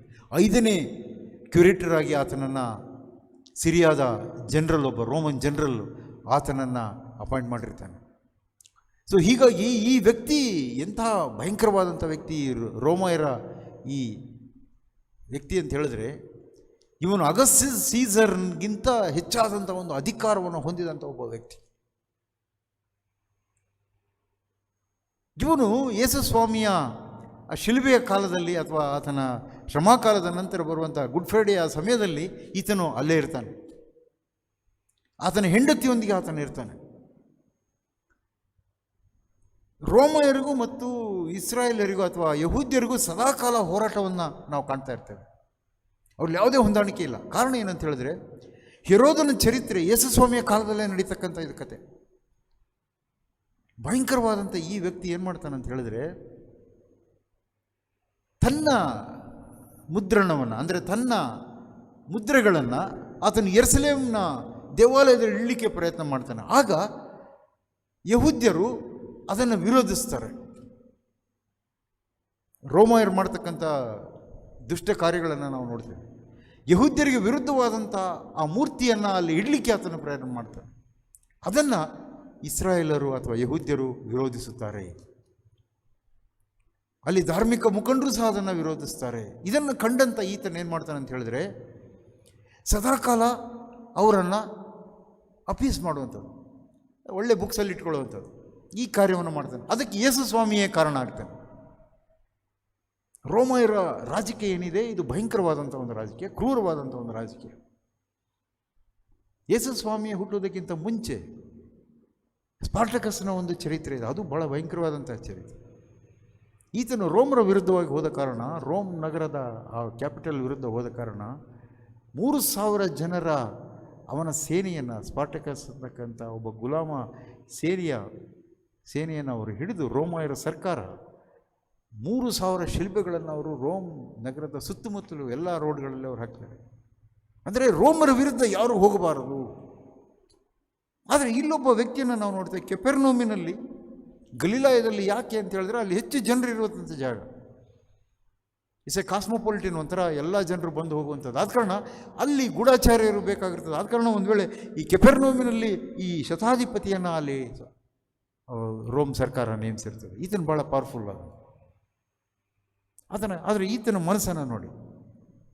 ಮತ್ತೊಂದು ಕಡೆ ನಾವು ನೋಡ್ತೇವೆ, ಲೂಕನ ಸುವಾರ್ತೆ 9ನೇ ಅಧ್ಯಾಯದಲ್ಲಿ ಅಂತ ಕಾಣುತ್ತೆ. 9ನೇ ಅಧ್ಯಾಯದಲ್ಲಿ ನಾವು ನೋಡ್ತೇವೆ, ಹೆರೋದನು ಅಥವಾ ಪಿಲಾತನು ಏನು ಮಾಡ್ತಾನಂತ ಹೇಳಿದ್ರೆ, ಒಂದು ದಂಗೆಯಲ್ಲಿ ಗಲಿಲಾಯದವರನ್ನು, ಇದೇ ಕೆಪೆರ್ನೌಮ್ ಪಕ್ಕದಲ್ಲಿರುವಂಥ ಗಲಿಲಾಯದ ಎಲ್ಲ ಜನರನ್ನು, ಯಹೂದ್ಯರನ್ನು ಆತನು ಕೊಲೆ ಮಾಡಿ, ಅವರು ತಮ್ಮ ದೇವತೆಗಳಿಗೆ ಅರ್ಪಿಸುವಂಥ ಆ ಒಂದು ಯಜ್ಞದಲ್ಲಿ ಅವರ ರಕ್ತವನ್ನು ಮಿಶ್ರ ಮಾಡಿ ಆಗ್ತದೆ. ಓದಿಬೇಕಾದ್ರೆ ನೋಡಿ, ದಯಮಾಡಿ ಯಾರಾದರೂ ಓದಿ ಅದನ್ನು. ಲೂಕ 9ನೇ ಅಧ್ಯಾಯ,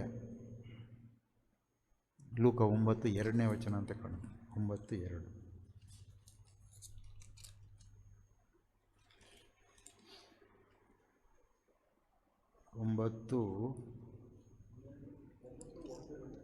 ಓದಿ.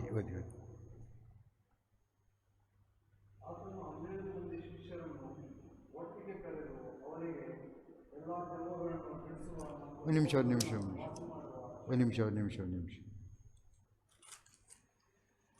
ಇಲ್ಲ, 13 ಅಂತ ಕಾಣುತ್ತೆ. 13. ಒಂದೇ ವಚನದಿಂದ 1-2. 13, 1-2. ಲೂಕ 13.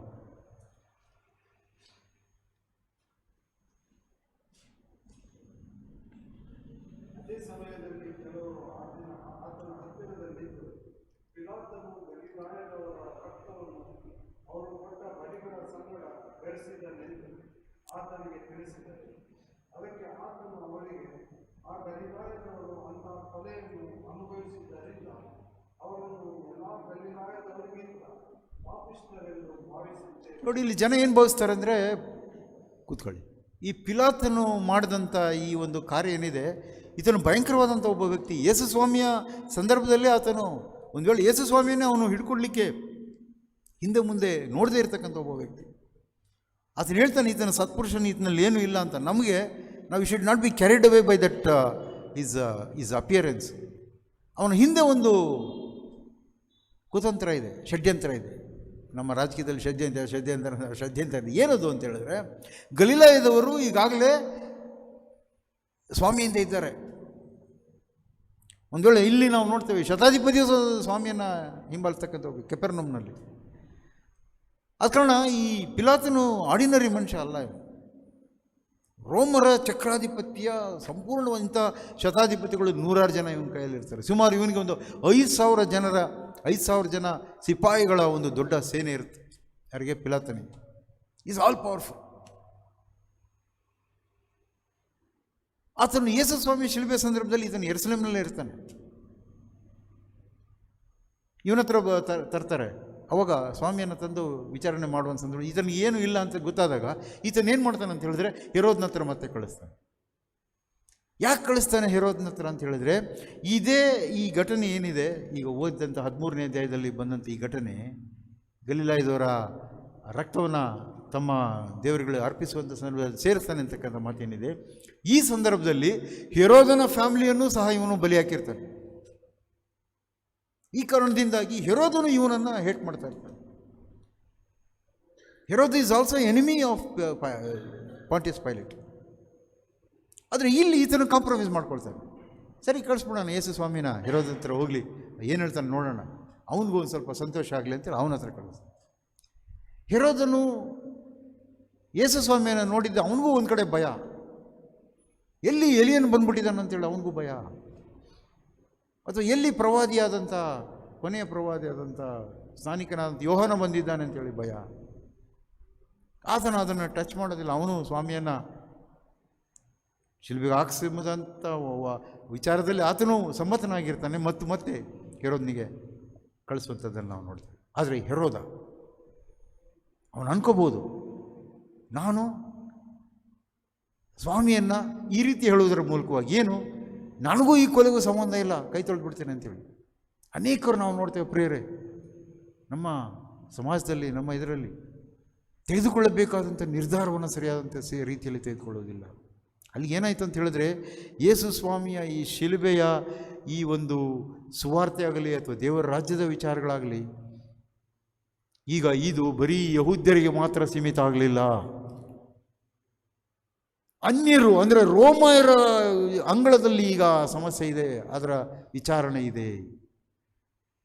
ಅನ್ಯರು ಸಹ ಯೇಸು ಸ್ವಾಮಿಯನ್ನು ಶಿಲುಬೆಗೆ ಹಾಕುವುದರಲ್ಲಿ ಪ್ರಥಮರಾಗುತ್ತಾರೆ. ಯಹೂದ್ಯರು ಯಾವ ರೀತಿಯಲ್ಲಿ ಸ್ವಾಮಿಯನ್ನು ಶಿಲುಬೆಗೆ ಹಾಕಲಿಕ್ಕೆ ಪ್ರಥಮರಾಗ್ತಾರೋ, ಅದೇ ರೀತಿಯಲ್ಲಿ ಅನ್ಯರು ಅದರಲ್ಲೂ ಬಹಳ ಪ್ರಮುಖವಾಗಿ. ಈ ಪಿಲಾತನು ಯೇಸು ಸ್ವಾಮಿಯನ್ನು ಕೊನೆಯದಾಗಿ ಸಂಪೂರ್ಣವಾಗಿ ನಾಶ ಮಾಡಲಿಕ್ಕೆ ಆತನು ರೆಡಿ ಆಗ್ತಾನೆ. ಈತನು ನೀನು ಮತ್ತೊಂದು ಕೆಲಸವನ್ನು ಮಾಡ್ತಾನೆ. ಎರಡನೇದೇನಂತ ಹೇಳಿದ್ರೆ, ಇವನದೇ ಕಾಲದಲ್ಲಿ ಒಂದು 20 ಕಿಲೋಮೀಟರ್ ದೂರ ಇರತಕ್ಕಂಥ ಯಾವುದೋ ಒಂದು ವಾಟರ್ದು ನೀರು ಯೆರೂಸಲೇಮ್ ನಗರಕ್ಕೆ ತರಬೇಕೆಂಬುದಾಗಿ ಯೋಚನೆ ಮಾಡ್ತಾ ಇರ್ತಾನೆ. ಶಿಲೋವ ಅಂತಕ್ಕಂಥ ಒಂದು ಜಾಗ ಅಲ್ಲಿ ಇದೆ, ಬರುತ್ತೆ ಈ ವಾಕ್ಯದಲ್ಲಿ 13ನೇ ಅಧ್ಯಾಯದಲ್ಲೇ ಬರುತ್ತೆ. ಈಗ ಲೂಕನ ಸುವಾರ್ತೆ 13ನೇ ಅಧ್ಯಾಯದಲ್ಲೇ ಮುಂದೆ ಬರುತ್ತೆ. ಓದ್ಬಿಡಿ ಅದನ್ನು, ಯಾರಾದರೂ ಕ್ಲೋಸ್ ಮಾಡೋಣ ಅದನ್ನು. ಲೂಕ 13:1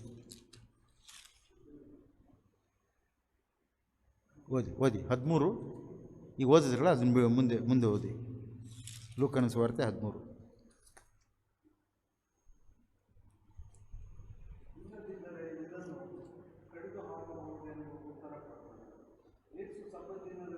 ಅಲ್ಲ ಅದೇ 13ನೇ ಅಧ್ಯಾಯ. ಆ ಗಲಿಲಾಯದು ಅಂತ ಕೊಲೆಯನ್ನು ಅನುಭವಿಸಿದ ಅಲ್ಲಿಂದ ಓದಿ. 13 ಲೂಕ 13:1 ಓದಿದ್ರಲ್ಲ, ಈಗ 3ನೇ ವಾಕ್ಯದಿಂದ ಓದಿ. ಹಾಗೆ ಭಾವಿಸಬಾರಕೂಡದೆಂದು ಅಲ್ಲಿಂದ ಓದಿ.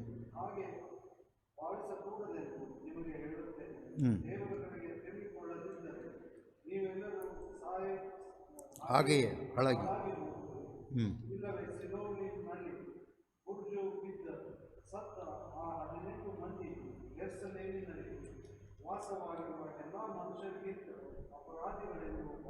ನೋಡಿ, ಇದೊಂದು ಆಕ್ಸಿಡೆಂಟ್ ಇದೆ. ಆ್ಯಕ್ಚುಲಿ ಇದನ್ನು it is considered us accident, but ಅದು ಆಕ್ಸಿಡೆಂಟ್ ಅಲ್ಲ. ಅದು ಚರಿತ್ರೆಯಲ್ಲಿ ಅದರ ಬಗ್ಗೆ ಸ್ವಲ್ಪ ಮಿಶ್ರ ಪ್ರತಿಕ್ರಿಯೆಗಳಿದೆ. ಶಿಲುವ ಅಂತಕ್ಕಂಥ ಜಾಗದಲ್ಲಿ ಒಂದು ಅಕ್ವಾಡಕ್ಟ್ ಅಂತ ಕರೀತಾರೆ, ಅಂದರೆ ನೀರು ಸಂಗ್ರಹಿಸುವಂಥ ಒಂದು ಟ್ಯಾಂಕನ್ನು ಕಟ್ತಾ ಇರ್ತಾರೆ. ಈಗ ನಮ್ಮ ಊರುಗಳೆಲ್ಲ ಟ್ಯಾಂಕ್ಗಳಿರ್ತವೆ, ದೊಡ್ಡ ಟ್ಯಾಂಕ್ಗಳು. ಅಲ್ಲಿ ಇನ್ನೂ ದೊಡ್ಡ ಟ್ಯಾಂಕ್ಗಳಿರ್ತವೆ. ಈ ಟ್ಯಾಂಕ್ ಕಟ್ಟುವಾಗ ಸಮಥಿಂಗ್ ಗೋಸ್ ರಾಂಗ್ ದೇರ್. ಅಲ್ಲಿ ಏನೋ ಒಂದು ಆಗುತ್ತೆ, ಫೌಂಡೇಶನ್ ಸರಿ ಇರಲು ಏನೋ ಇರುತ್ತೆ. ಅಲ್ಲಿ ಅಷ್ಟೊಂದು ಜನ 15 ಜನ ಸತ್ತೋಗ್ಬಿಡ್ತಾರೆ, ಆಕ್ಸಿಡೆಂಟಲ್ಲಿ ಸತ್ತೋಗ್ತಾರೆ.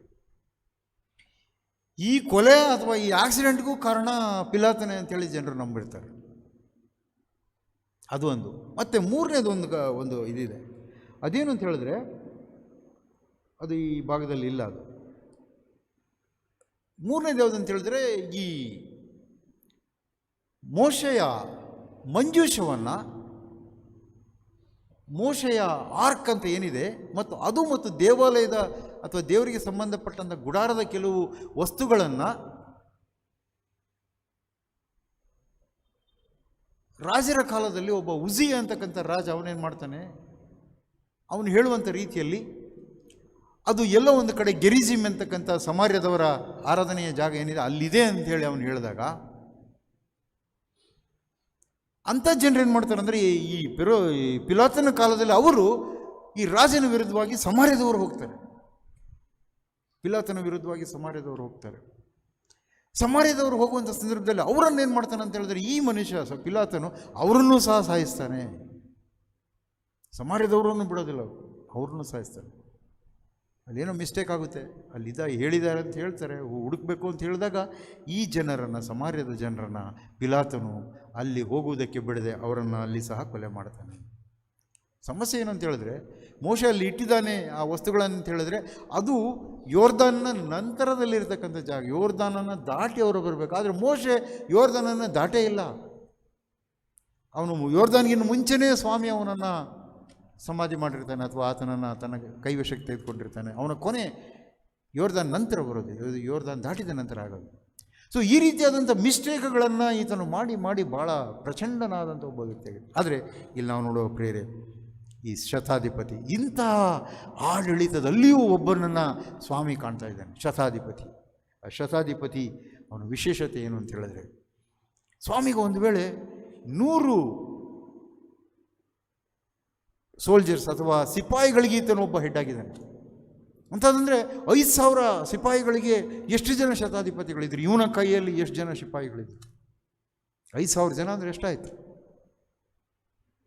50 ಸಿಪಾಯಿಗಳ 50 ಸೇನಾಧಿಪತಿಗಳು ಅಥವಾ ಶತಾಧಿಪತಿಗಳು ಪಿಲಾತನ ಕೈಲಿದ್ದಾರೆ. ಅಂದರೆ ಇವನು ದೊಡ್ಡ ಆಫೀಸರ್. ಇವನು ಎಷ್ಟು ಕಂಟ್ರೋಲ್ ಮಾಡ್ತಿದ್ದ ಅಂತ ಹೇಳಿದ್ರೆ, ಆ ದೇವಾಲಯದ ಫಂಡ್ಗಳನ್ನು ಕಂಟ್ರೋಲ್ ಮಾಡ್ತಾ ಇದ್ದ. ಅಲ್ಲಿ ಬಂದಂಥ ಬಲಿ ಪೀಠದಲ್ಲಿ ಬರುವಂಥ ಕಾಣಿಕೆಗಳ ವಿಚಾರವಾಗಿ ಈತನು ಅವರೊಂದಿಗೆ ಸಮಾಲೋಚನೆ ಮಾಡ್ತಾ ಇದ್ದ. ಯಾರು? ಯಾಜಕರು, ಮಹಾಯಾಜಕರ ಜೊತೆಯಲ್ಲಿ. ಅವರು ಬಟ್ಟೆಯನ್ನು ಹಾಕಬೇಕಾದ್ರು ಅಥವಾ ಅವರು ಹಬ್ಬಗಳ ಸಂದರ್ಭದಲ್ಲಿ ಅವರು ಬಟ್ಟೆ ಹಾಕಬೇಕಾಗಿತ್ತಲ್ಲ, ಕೆಲವು ಬಟ್ಟೆಗಳು, ಧಾರ್ಮಿಕವಾದಂಥ ವಿಧಿವಿಧಾನದ ಬಟ್ಟೆಗಳು, ಅವುಗಳನ್ನು ಸಹ ಇವನು ಚರ್ಚೆ ಮಾಡಿ ಹೇಳ್ತಾ ಇದ್ದ ಅವರಿಗೆ. ಯಾರೂ ಅವನ ಅಧಿಕಾರವನ್ನು ಮೀರಿ ಹೋಗಬಾರದು. ಇಂಥ ಒಬ್ಬ ಶತಾಧಿಪತಿಯ, ಇಂಥ ಒಬ್ಬ ಪಿಲಾತನ ಅಡಿಯಲ್ಲಿರ್ತಕ್ಕಂಥ ಒಬ್ಬ ಶತಾಧಿಪತಿ, 50ರಲ್ಲಿ ಒಬ್ಬ. ಕರ್ತನಲ್ಲಿ ಪ್ರೀತಿಯ ಸಹೋದರ ಸಹೋದರರೇ, ಸ್ವಾಮಿಯವನನ್ನು ನೋಡ್ತಾನೆ. ಇಂಥ ವಿಚಿತ್ರವಾದಂಥ ವ್ಯಕ್ತಿ. ಪಿಲಾತ ನೋಡಿದ್ರೆ ಆ ಥರ ಇದ್ದಾನೆ. ಪಿಲಾತನ ಮುಂದಿನ ಕತೆ ಏನು ಅಂತ ಸ್ವಾಮಿಗೆ ಚೆನ್ನಾಗಿ ಗೊತ್ತಿತ್ತು. ಇವನನ್ನು ನೋಡಿದ್ರೆ ಇವನು ಈ ರೀತಿಯಲ್ಲಿದ್ದಾನೆ, ಈ ಶತಾಧಿಪತಿ ನೋಡಿದ್ರೆ ಈ ರೀತಿಯಲ್ಲಿದ್ದಾನಲ್ಲ. ಒಂದು ವೇಳೆ ಸ್ವಾಮಿಗೆ ಅನಿಸಿರ್ಬೋದು, ಈತನು 100 ಕುರಿಗಳ ಒಬ್ಬ ಕುರುಬನ ರೀತಿಯಲ್ಲಿ ಇದ್ದಾನಲ್ಲ, 100 ಕುರಿಗಳನ್ನು ಒಂದು ಕುರಿ ಕಾಣದೆ ಹೋದರೆ ಎಷ್ಟು ಪರಿತಪಿಸ್ತಾನೋ ಆ ರೀತಿಯಲ್ಲಿ ಈ ಶತಾಧಿಪತಿ ಇದ್ದಾನಲ್ಲ ಎಂಬುದಾಗಿ ಒಂದು ವೇಳೆ ಯೋಚನೆ ಮಾಡಿರ್ಬೋದು, ನನ್ನ ಒಂದು ಊಹೆ. ಇಲ್ಲಿ ನಾವು ನೋಡ್ತೇವೆ, ಆತನ ಈ ಮಹಾ ನಂಬಿಕೆಯನ್ನು ಆತನಲ್ಲಿ ಗಣನೆಗೆ ತೆಗೆದುಕೊಳ್ತಾ ಇದ್ದಾನೆ. ಪ್ರಭುವೇ ಆಳು ವಾಯುವಿನಿಂದ ಬಹಳ ಪಾರ್ಶ್ವವಾಯು, ಆಲ್ಮೋಸ್ಟ್ ಇದು ಅಷ್ಟೇ, ಸೆನ್ಸೇಷನ್ನೇ ಇರುವುದಿಲ್ಲ. ಸಿಪಾಯಿ, ಅವನು ಬಹಳ ಕೆಲಸಗಳನ್ನು ಮಾಡಬೇಕಂತ ಒಬ್ಬ ಸಿಪಾಯಿ, ಶಿಸ್ತಿನ ಸಿಪಾಯಿ. ಅವನು ಧೈರ್ಯ, ಆದರಣೆ ಎಲ್ಲವನ್ನು ಕೊಡುವಂಥ ಒಬ್ಬ ಸಿಪಾಯಿ. ಅವನು ಪ್ರತಿ ದಿವಸ ಅವನು ಸದಾಕಾಲ ರೆಡಿಯಾಗಿರಬೇಕು. ಅಂಥ ಒಬ್ಬನಿಗೆ ಈಗ ಪಾರ್ಶ್ವವಾಯು ಬಂದಿದೆ. ಈ ಶತಾಧಿಪತಿಗೆ ಅವನ ವಿಚಾರವಾಗಿ ಬಹಳ ಬೇಜಾರಾಗಿದೆ.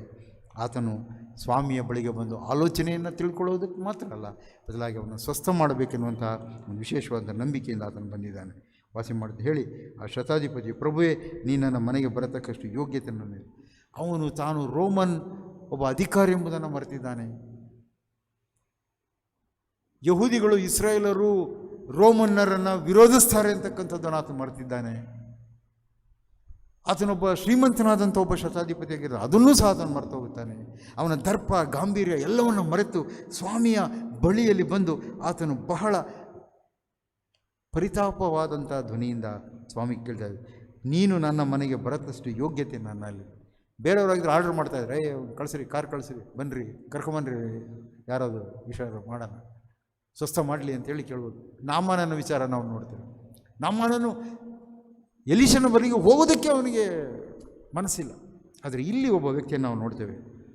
ಆತನು, ಪ್ರಭುವೇ, ನೀನು ನನ್ನ ಮನೆಗೆ ಬರತಕ್ಕಷ್ಟು ಯೋಗ್ಯತೆ ನನ್ನಿಲ್ಲ. ನೀನು ಒಂದು ಮಾತು ಹೇಳಿದರೆ ಸಾಕು, ನನ್ನ ಆಳಿ ಗುಣವಾಯಿತು. ಒಂದು ಮಾತು, ಇದು ಭಾಳ ಮುಖ್ಯವಾದಂಥದ್ದು. ಸಿಪಾಯಿಗಳಲ್ಲಿ ಒಂದೇ ಒಂದು ಮಾತು, ಆರ್ಡ್ರು. ಲೆಫ್ಟ್ ರೈಟ್ ಅಂದರೆ ಲೆಫ್ಟ್ ರೈಟ್ ಅವ್ರು ಹೋಗಲೇಬೇಕು, ಇಲ್ಲ ಅಂತೇಳಿ ನಿಂತ್ಕೊಳ್ಳೋಕ್ಕಾಗಲ್ಲ. ಆ ಆರ್ಡ್ರನ್ನು, ಸ್ವಾಮಿಯ ಆ ವಾಕ್ಯದ ಶಕ್ತಿಯನ್ನು, ಸ್ವಾಮಿಯ ಆಜ್ಞೆಯನ್ನು ಈತನು ಮನಗಂಡಿದೆ. ಯಾಕೆ ಅಂತ ಹೇಳಿದ್ರೆ ತನ್ನ ಒಂದು ವೃತ್ತಿಯ ಮೂಲಕವಾಗಿ ತಾನು ಒಬ್ಬ ಆರ್ಡ್ರನ್ನು ಕೊಡುವಂಥ ಒಬ್ಬ ವ್ಯಕ್ತಿಯಾಗಿದ್ದಾನೆ. ಆದ ಕಾರಣ ಆತನಿಗೆ ಗೊತ್ತು ಅದರ ಬೆಲೆ. ಗುಣ ಆಗು ಅಂತ ಹೇಳಿದ್ರೆ ಅದೊಂದು ಲೆಫ್ಟ್ ಟರ್ನ್ ರೈಟ್ ಟರ್ನ್ ಅಂತ ಹೇಳ್ತಕ್ಕಂಥ ಮಾತದು.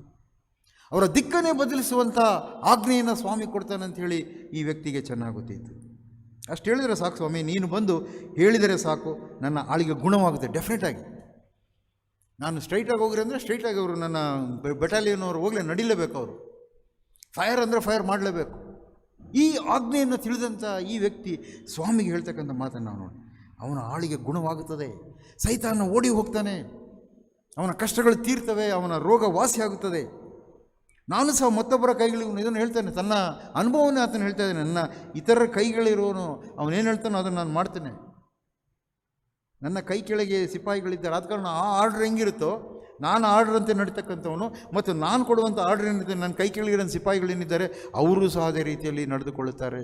ಒಂದು ವೇಳೆ ಡಿವೈಡ್ ಆಗಿರುತ್ತೆ, 100 ಜನರ ಒಂದು ಆರ್ಮಿ ಒಂದು ಕಡೆ ಒಬ್ಬನ ಸೇನಾಧಿಪತಿಯನ್ನು ಮಾಡಿರ್ತಾರೆ, ಮತ್ತು 10 ಜನಕ್ಕೆ ಒಬ್ಬೊಬ್ಬನ್ನು ಇಟ್ಟಿರ್ತಾರೆ, ಕಾರ್ಪೊರಲ್ಲು, ಲಾನ್ಸ್ ಕಾರ್ಪೊರಲ್ ಅಂತೇಳಿ ಅದೊಂದು ಕ್ಯಾಡರ್ ಇರುತ್ತೆ, ಮಿಲ್ಟ್ರಿನಲ್ಲಿ ಇದೆಲ್ಲ ಇರುತ್ತೆ. ಹಾಗೆ ಇದು ಆರ್ಡ್ರಾಗಿ ಬರುವಂಥದ್ದು. ದೇವರ ವಾಕ್ಯಗಳು ಸದಾಕಾಲ ಇದು ಒಂದು ಶಿಸ್ತಿನ ಕ್ರಮವಾಗಿ ಬರುವಂಥದ್ದನ್ನು ತನ್ನ ವೃತ್ತಿಯಲ್ಲಿ ಈತನು ತಿಳ್ಕೊಂಡಿರ್ತಾನೆ. ಎಂಥ ಮಹಾಪುರುಷ ಈತನಾಗಿರ್ತಾನೆ. ನಾನು ಅವನಲ್ಲಿ ಒಬ್ಬೊಬ್ಬನಿಗೆ ಹೋಗು ಅಂತ ಹೇಳಿದ್ರೆ ಹೋಗುತ್ತಾನೆ, ಮತ್ತೊಬ್ಬನಿಗೆ ಬಾ ಅಂತ ಹೇಳಿದ್ರೆ ಬರ್ತಾನೆ. ಅವನು ಹೋದ್ರೆ ಹೋಗು ಅಂತ ಹೇಳಿದ್ರೆ ಹೋಗಬೇಕು, ಬಾ ಅಂದರೆ ಬರಬೇಕು. ನನ್ನ ಆಳಿಗೆ ಇಂತಿಂಥದ್ದು ನಾನು ಮಾಡು ಎಂದು ಹೇಳಿದರೆ ಮಾಡುತ್ತಾನೆ. Definitely he will do. ಆದ್ದರಿಂದ ಇಲ್ಲಿ ಆಳು ತನ್ನ ಯಜಮಾನನ ಆರ್ಡ್ರನ್ನು ಕೀಪಪ್ ಮಾಡಬೇಕು, ಅಥವಾ ಅದನ್ನು ಫಾಲೋ ಮಾಡಬೇಕು, ಅದನ್ನು ಅನುಸರಿಸಬೇಕು, ಮತ್ತು ಅದಕ್ಕೆ ವಿಧೇಯನಾಗಿ ನಡಿಬೇಕು. ವಿಶ್ವಾಸ ಮತ್ತು ವಿಧೇಯತೆಯಲ್ಲಿ ಈ ವ್ಯಕ್ತಿ ಸ್ವಾಮಿಯನ್ನು ಮೆಚ್ಚಿಸಿರ್ತಕ್ಕಂಥ ಒಬ್ಬ ಶತಾಧಿಪತಿ. ಯೇಸು ಇದನ್ನು ಕೇಳಿ ಆಶ್ಚರ್ಯಪಟ್ಟು, ಸ್ವಾಮಿಗೆ ಆಶ್ಚರ್ಯ. ಇಸ್ರಾಯೇಲರು, ಯಹೂದಿಗಳು ಆ ರೋಮರನ್ನು ಕಂಡ್ರೆ ಇವ್ರಿಗೆ ಕಲ್ಲಿಸ್ತಾ ಇದ್ದಂಥ ಜನ. ಅಂಥದ್ರಲ್ಲಿ ಸ್ವಾಮಿಗೆ ಆಶ್ಚರ್ಯ ಆಗ್ತಾಯಿದೆ. ಏನಪ್ಪ ಇದು, ಸ್ವಾಮಿಗೆ ಆಶ್ಚರ್ಯ ಅಂದರೆ ಲೆಕ್ಕ ಹಾಕೊಳ್ಳಿ, ಏನಿದು? ಆಶ್ಚರ್ಯಪಟ್ಟು ತನ್ನ ಹಿಂದೆ ಬರುತ್ತಿದ್ದವರಿಗೆ, ನಾನು ಇಂಥ ದೊಡ್ಡ ನಂಬಿಕೆಯನ್ನು ಇಸ್ರಾಯೇಲ್ ಜನರಲ್ಲಿಯೂ ಕಾಣಲಿಲ್ಲವೆಂದು ನಿಮಗೆ ಸತ್ಯವಾಗಿ ಹೇಳುತ್ತೇನೆ. ಒಂದು ವೇಳೆ ಯೇಸು ಸ್ವಾಮಿಗೆ ಇರ್ಬೋದಲ್ಲ, ಪಿಲಾತ ನನ್ನನ್ನು ಯಾವ ರೀತಿಯಲ್ಲಿ ಮುಂದೆ ನಾಶ ಮಾಡ್ಬೋದು, ಅದ ಕಾರಣ ಇವನಿಗೆ ಯಾಕೆ ನಾನು ಮಾಡಬೇಕು? ಈ ರೋಮರು, ಇವನು ಬೇರೆ ರೇಸ್ನವನು, ಇವನು ಬೇರೆ ಜಾತಿ, ಇವನು ಬೇರೆ ಧರ್ಮದವನು, ಇಷ್ಟು ನಮ್ಮ ಜನರಿಗೆ ಮಾಡಿದನಲ್ಲ, ಯಾಕೆ ಇವನಿಂದ ಇವನಿಗೆ ಯಾಕೆ ನಾವು ಒಳ್ಳೇದು ಮಾಡಬೇಕು ಅಂತ ಹೇಳ್ಬೋದಾಗಿತ್ತು ಸ್ವಾಮಿ. ಆದರೆ ಸ್ವಾಮಿ ಅದನ್ನು ಇಲ್ಲ. ಯಾವ ರೀತಿಯಲ್ಲಿ ಸ್ವಾಮಿಯ ಶಿಲುಬೆಯ ಆ ಸಮಸ್ಯೆ ಅನ್ಯರು ಡೀಲ್ ಮಾಡ್ತಾರೋ ಅದೇ ರೀತಿಯಲ್ಲಿ ಸ್ವಾಮಿ ಅನ್ಯರ ಸಮಸ್ಯೆಗಳನ್ನು, ಅನ್ಯರ ಪಾಪಗಳನ್ನು ಕ್ಷಮಿಸುವಂಥ ದೇವರಾಗಿದ್ದಾನೆ. ಇದು ನಮ್ಮ ದೇವರ ಒಂದು ಮಹಾ ನಿರೀಕ್ಷೆಯುಳ್ಳಂಥ ಸೇವೆ. ಇದಕ್ಕಾಗಿ ಗಾಡ್ ಈಸ್ ಗ್ರೇಟ್, ಅಥವಾ ಯೇಸು ಸ್ವಾಮಿ ಎಲ್ಲ ಮನುಷ್ಯರಿಗಿಂತ, ಆತನು ಎಲ್ಲ ದೇವರುಗಳಿಗಿಂತ ಹೆಚ್ಚಿನ ದೇವರಾಗಿ ನಮ್ಮ ಮುಂದೆ ಕಾಣ್ತಾನೆ. ಸತ್ಯವಾಗಿ ಹೇಳ್ತೇನೆ, ನಿಜವಾಗಿಯೂ ಇಂಥ ಸಾಕ್ಷಿಗಳನ್ನು ನೀವು ಕಾಣೋಕ್ಕೆ ಸಾಧ್ಯ ಇಲ್ಲ. ಒಂದು ಕಡೆ ನಮ್ಮ ನೈಸೇನ್ ಕ್ರೀಡೆಯಲ್ಲಿ ಪ್ರತಿ ವಾರ ನಾವು ಪಿಲಾತನ ಮಾಡಿದಂಥದ್ದು ಆ ದೌರ್ಜನ್ಯವನ್ನು ನಾವು ಹೇಳ್ತಾನೇ ಇರ್ತೇವೆ. ಪೊಂತಿ ಪಿಲಾತನ ಆದಿಪದಲ್ಲಿ ಶ್ರಮ ಹೊಂದಿ ಶಿಲುಬೆಗೆ ಜಡಿಲ್ಪಟ್ಟು ಸತ್ತು ಹೂಣಲ್ಪಟ್ಟು ಪಾತಾಳಕ್ಕೆ ಇಳಿದು 3ನೇ ದಿವಸ ಸತ್ತರೊಳಗಿಂದೆದ್ದು ಅದನ್ನು ಹೇಳ್ತಾ ಇರ್ತೀವಿ. ಆದರೆ ಇಲ್ಲಿ ಸ್ವಾಮಿ ಅದೇ ಸಾಕ್ಷಿಯನ್ನು ಎಲ್ಲರ ಮುಂದೆ ಆತನು ಹೇಳ್ತಾನೆ. ಯಾವ ರೀತಿಯಲ್ಲಿ ಆ ಮಹಿಳೆ ಸ್ವಾಮಿಯ ಪಾದಗಳನ್ನು ತೊಳೆದು, ಅದೇ ರೀತಿಯಲ್ಲಿ ಇದೊಂದು ದೊಡ್ಡ ಸಾಕ್ಷಿಯಾಗಿ ಇದು ಎಲ್ಲರಿಗೆ, ಅನ್ಯರಿಗೆ ಒಂದು ದೊಡ್ಡ ಬೆಳಕಾಗಿ ನಮ್ಮ ಮುಂದೆ ಕಾಣ್ತಾ ಇದೆ. ನಾನು ಇಂಥ ದೊಡ್ಡ ನಂಬಿಕೆಯನ್ನು ಇಸ್ರಾಯೇಲ್ ಜನರಲ್ಲೂ ಕಾಣಲಿಲ್ಲ. ಯಾಕೆಂದರೆ ಇಸ್ರಾಯೇಲ್ ಜನರು 40 ವರ್ಷಗಳ ಕಾಲ ಅಲ್ಲ, ಸದಾಕಾಲ ಸ್ವಾಮಿಯಿಂದ ಆಶೀರ್ವದಿಸಲ್ಪಟ್ಟಂಥವರು. ಅಬ್ರಾಹ್ಮನ ಮೂಲಕ ಅವರನ್ನೇ ಸ್ವಾಮಿ ಹೆಚ್ಚಾಗಿ ಆಶೀರ್ವಾದ. ಇಂಥ ನಂಬಿಕೆಯನ್ನು ನಾನು ಕಾಣಲಿಲ್ಲ. ನಿನ್ನನ್ನು ನೋಡಿ ಸ್ವಾಮಿ ಹೇಳ್ಬೋದು, ಭಾರತದಲ್ಲಿ ಇಂಥ ಒಬ್ಬ ವ್ಯಕ್ತಿ ನಮಗಾಗಿ ಜೀವಿಸ್ತಾ ಇದ್ದಾನೆ, ಇಂಥ ಸಾಕ್ಷಿಯಾಗಿ ನಮಗೆ ಕೊಡ್ತಾ ಇದ್ದಾನೆ, ಇಂಥ ಇದನ್ನು ನಮ್ಮ ಇಸ್ರಾಯೇಲರು ಕಾಣಲಿಕ್ಕೆ ಸಾಧ್ಯ ಇಲ್ಲ. ಒಂದು ವೇಳೆ ಸ್ವಾಮಿ ಹೇಳ್ಬೋದು. ಆದ ಕಾರಣ ಪ್ರೇರೆ ನಾವು ಸ್ವಾಮಿಯ ಆಜ್ಞೆಗಳನ್ನು, ಸ್ವಾಮಿಯ ವಿಧೇಯತೆಯಲ್ಲಿ ನಾವು ಜೀವಿಸ ಮಾಡೋದು. ನಂಬಿಕೆಯನ್ನು ಇಸ್ರಾಯೇಲ್ ಜನರಲ್ಲೂ ಕಾಣಲಿಲ್ಲವೆಂದು ನಿಮಗೆ ಸತ್ಯವಾಗಿ ಹೇಳ್ತೇನೆ. ಇದಲ್ಲದೆ ನೀವು ಹೇಳುವುದೇನೆಂದರೆ, ಮೂಡಣ ಪಡುವಣ ದಿಕ್ಕುಗಳಿಂದ ಜನರು ಬರ್ತಾರೆ, ಇಂಡಿಯಾದಿಂದ ಬರ್ತಾರೆ, ಕರ್ನಾಟಕದಿಂದ ಬರ್ತಾರೆ, ರಷ್ಯಾದಿಂದ ಬರ್ಬೋದು ಅಥವಾ ಈ ಚೀನಾದಿಂದ ಬರ್ಬೋದು. ಬರೀ ಇಸ್ರೇಲ್ರಿಗೆ ಮಾತ್ರ ಯೇಸು ಸ್ವಾಮಿ ಸೀಮಿತವಾಗಿಲ್ಲ, ದೇವರು ಸೀಮಿತವಾಗಿಲ್ಲ. ಪಶ್ಚಿಮದಲ್ಲಿ ಅಮೇರಿಕಾ, ಸೌತ್ ಅಮೇರಿಕಾ ಆಗ್ಬೋದು, ನಾರ್ತ್ ಅಮೇರಿಕಾ ಆಗ್ಬೋದು, ಎಲ್ಲ ದಿಕ್ಕುಗಳಿಂದ ಜನರು ಬರ್ತಾರೆ. ಆಫ್ರಿಕಾದಿಂದ ಬರ್ತಾರೆ. ಎಲ್ಲ ಜನರು ಬಂದು ಬರುವ ಕಾಲ ಬರ್ತದೆ. ಇದಲ್ಲದೆ ಮೂಡಣ ಪಡುವಣ ಈಸ್ಟ್ ಆ್ಯಂಡ್ ವೆಸ್ಟ್ ಭಾಳ ಜನರು ಬಂದು ಪರಲೋಕ ರಾಜ್ಯದಲ್ಲಿ ಅಬ್ರಹಾಂ, ಇಸಾಕ್, ಯಾಕೋಬ್ ಎಂಬರ ಸಂಗಡ ಊಟಕ್ಕೆ ಕೂಡುವರು. ಅವ್ರಿಗೂ ಸಂಬಂಧ ಇಲ್ಲ, ಬಟ್ ಇಲ್ಲಿ ಬರ್ತಾರೆ. Racially they are different. Racially we are different. Africans ಬರ್ತಾರೆ, ನಿಗ್ರಾಯ್ಡ್ ಬರ್ತಾರೆ, ಮಂಗೋಲಿಯನ್ ರೇಸ್ನವ್ರು ಬರ್ತಾರೆ, ಅದು ಇಂಡೋ ಡ್ರಾವಿಡಿಯನ್ಸ್ ಇವ್ರು ಬರ್ತಾರೆ. ನಾವು ಭಾರತದಿಂದ ಎಲ್ಲರೂ ಹೋಗ್ತೀವಿ. ಎಲ್ಲರೂ ಊಟಕ್ಕೆ ಕೊಡುವರು. ಯಾಕಂದ್ರೆ don't underestimate God's grace to others.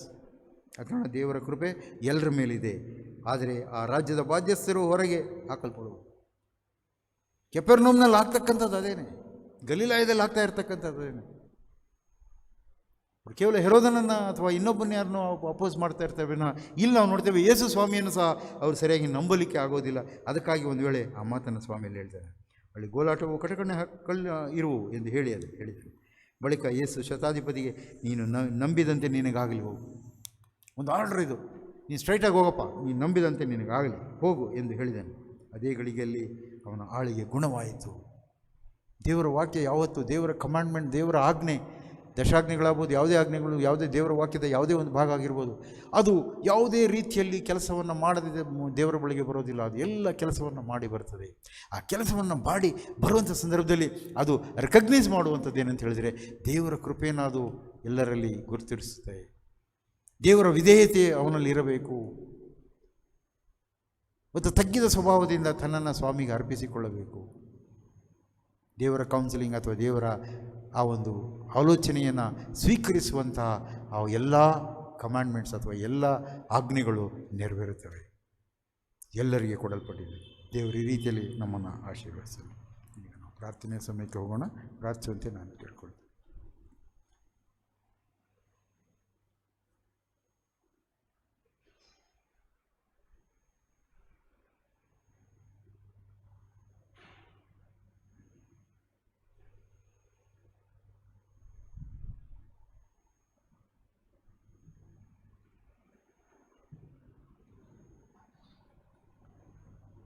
ನಮ್ಮನ್ನು ಬಹಳವಾಗಿ ಪ್ರೀತಿಸಿ ಆಶೀರ್ವದಿಸಿ ಕಾಪಾಡಿಕೊಂಡು ಬರುತ್ತಿರುವಂಥ ನಮ್ಮ ಪರಮ ತಂದೆಯೇ, ಸ್ವಾಮಿ, ಹಗಲೆಲ್ಲ ನಿನ್ನ ಆಶೀರ್ವಾದದಿಂದ ನಮ್ಮ ಕಾಪಾಡಿ ಈ ಸಾಯಂಕಾಲ ವೇಳೆಯಲ್ಲಿ ನಿನ್ನನ್ನು ಧ್ಯಾನ ಮಾಡುವಂಥ ಆಶೀರ್ವಾದವನ್ನು ಕೊಟ್ಟಿದ್ದೀಯ. ಅದಕ್ಕಾಗಿ ನಿನಗೆ ಸ್ತೋತ್ರ ತಂದೆಯೇ.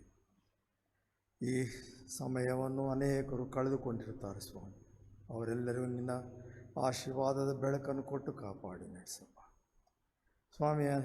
ಈ ದಿನದಲ್ಲಿ ಪ್ರಪಂಚದ ಆರಾಧ್ಯ ಎಲ್ಲೆಲ್ಲಿ ನಿನ್ನ ಮಕ್ಕಳು ನಿನ್ನ ವಾಕ್ಯವನ್ನು ಸಾರುತ್ತಾ ಇರುತ್ತಾರೋ ಅಂಥವ್ರ ಸಂಗಡ ನಿನ್ನ ಆಶೀರ್ವಾದದ ಬೆಳಕನ್ನು ಕೊಟ್ಟು ಕಾಪಾಡಿ ನಡೆಸು.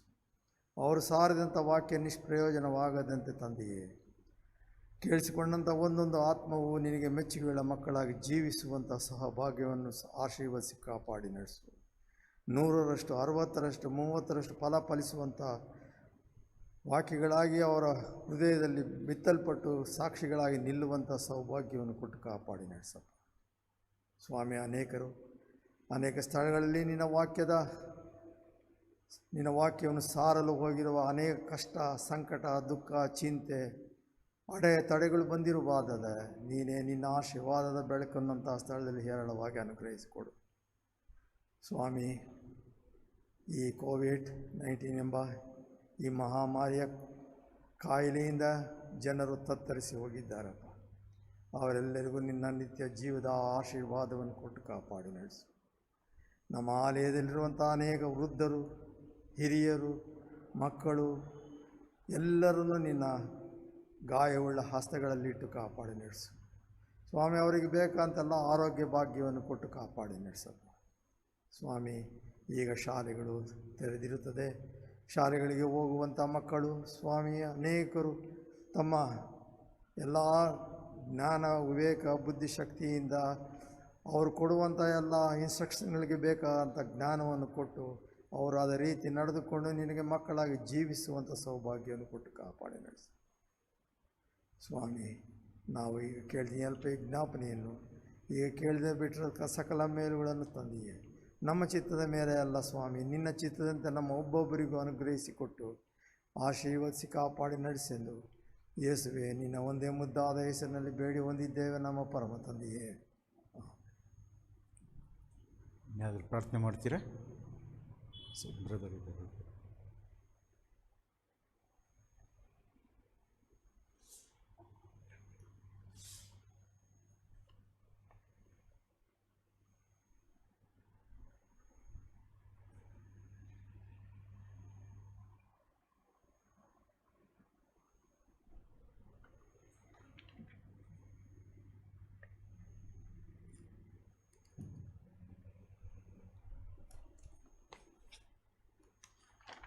ಅಪ್ಪ ತಂದೆ,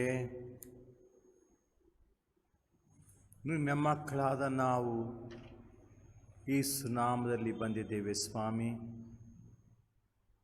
ನೀನು ನಮ್ಮ ಸಂಗಡ ನಿನ್ನ ವಾಕ್ಯದ ಮೂಲಕ ಮಾತನಾಡುವ ತಂದೆಯಾಗಿದ್ದಿ. ನಿನ್ನ ಧ್ವನಿಯನ್ನು ನಾವು ನಿನ್ನ ಸೇವಕರ ಮೂಲಕ ನಾವು ಕೇಳುತ್ತೇವೆ ಸ್ವಾಮಿ. ನಾವು ನಿಜವಾಗಿಯೂ ಧನ್ಯರು.